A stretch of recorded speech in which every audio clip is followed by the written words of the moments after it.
Mag-ayos naman tayo ng submersible pump.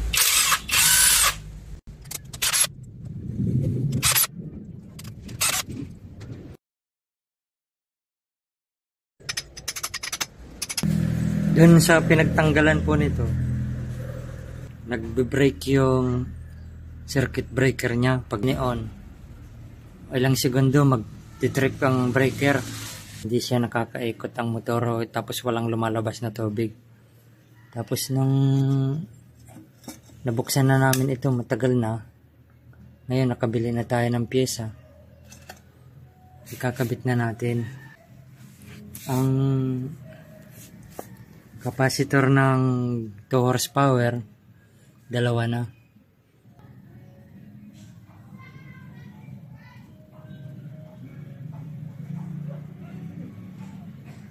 (1.5 kilowatt) 747 ang isang horsepower yon, kaya 1.5 kilowatt siya, 2 horsepower naman. Itong 2 horsepower, dalawang capacitor, isang starting capacitor at isang running capacitor. Ito yung dati sa kanyang nakakabit. Yan, nabuksan natin. Ito ang naputok niya, yung capacitor na, yung ibang capacitor nakalagay talaga motor starting, pero ang palatandaan doon guys, kung yun ang starting ay mababa ang voltahe, 250 volts lang. Pero ang capacitance naman niya, ang microfarad, 300 microfarad. Ang palatandaan naman ng running, 40 microfarad, 250 volts. Ito guys, mababa rin ang voltahe ng running capacitor nito. Kasi ibang dinesign dito. Itong phase nito, dalawang phase siya. Nasa gitna siya, nakaparallel dun sa kalagitnaan ng dalawang phase niya. Hindi siya nakakabit sa isang banda lang. Ang running capacitor ay yan. Mababa naman ang microfarad niya. Yan. 40 microfarad, 250 volts. AC, bali-baliktaran pwede niya ikabit. Ito namang running, 250 volts din, pero 300 microfarad. Ipapakita ko rin sa inyo yung ibang water pump na running, tuloy starting na yun, tuloy running na. Iba rin ang voltahe nun. Ito na, na natin, nung buksan natin ito nung una, chinik na natin yung langis niya, yung coil niya, tinignan na natin kung may sunog, okay naman. Tapos tinignan na natin, pihitin yung hélice, impeller, kung napihit naman, kaya wala dun ang problema. Ang naging problema lang talaga niya ay itong starting capacitor. Mayroon itong, kung tawagin nila ay centrifugal switch. Kumpara din sa ibang water pump, 2 horsepower din siya, walang centrifugal switch. Papakita ko rin sa inyo. Ayan, ito sa una, yan yung green doon, saka green dito, connected yan. Tapos pag nag-ikot na siya, iwawatik niya ito kasi mayroon siyang pabigat para iwatik ito. Pag nag-ikot na yan guys, itong centrifugal switch nilang tinatawag, nakakonect yan, connected. Tapos pag nag-ikot ng mabilis, naka-start na siya, mabibitaw yun. Mabibitaw na itong capacitor na ito. Karoon na ng direksyon, nag-start pa. Ito na ang mananatiling nakakonect sa kanya.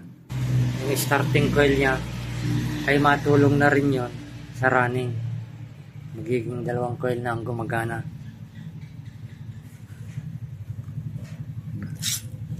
Ayan guys, ang kaibahan pa ng mayroon na siyang langis. Yung 2 horsepower. 2 horsepower pataas hanggang 7 pataas pa.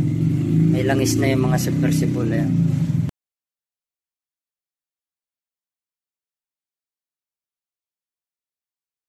Kapila oil naman yung langis niya. Yun yung mga hindi nagkukondak sa, hindi dinadaluyan ng kuryente yung mga langis na yun. Ang init ng belt coil ay tumawid dito sa body sa pamamagitan ng langis, at ito naman nakalubog sa tubig. Mananatili nakatamtaman ang lamig ng water pump. Mamaya ikakabit na natin itong bago. Parehas din ang nabili natin. Ito yung bago nabili.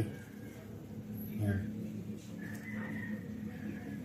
300 microfarad, 250 volts AC.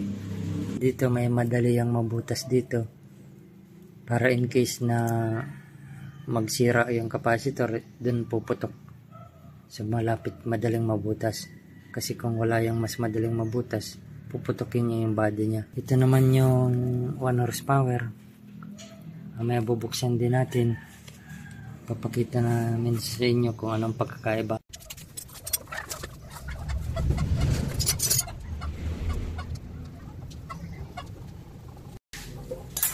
Pag magtanggal kayong tornilyo, tapos kakabit niya na, huwag na yung itapat doon sa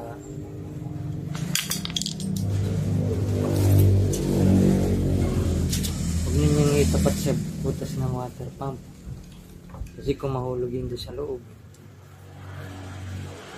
magkakasira-sira ang water pump ninyo, hindi na ninyo makuha doon, or magkakalas pa kayo ng panibago, dadagdagan na naman ang trabaho ninyo.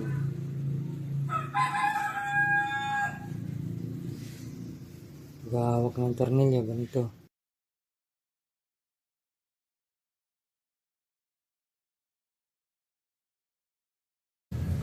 Minsan nangyayaring maputok yung starting kasi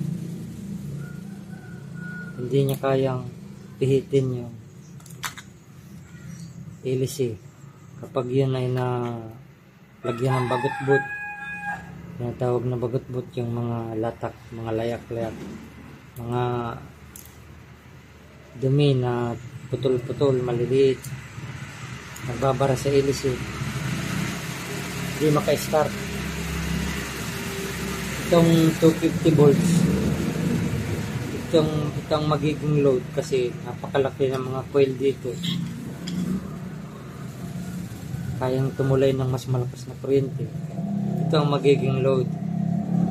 Mag-i-start ito ulit-ulit, start ng start, mag-iinit yung capacitor hanggang kumulo yung liquid niya dito sa loob, puputokin niya yun. Pag halimbawang hindi umikot, patayin agad at linisan ng hélice. So, pwede na natin itong i-testing kung iikot. Hanap lang tayo ng mas malaking extension wire.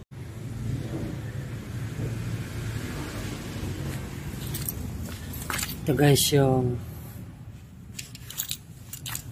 hindi nakalubog sa tubig, ang pampalamig niya ay itong mga cooling pins. Ayan. Kapag yung nag-iikot itong likod, tapos meron namang cover, bumabanda dito yung hangin hanggang dumami ng dumami, dito lumulusot papunta dyan, napapaypay niya yan, kaya hindi masusunog kasi tamang ikalamig itong ginawa nilang ribs na yan. Yan ang tamang sukat para lumamig yung pag-ikot ng motor.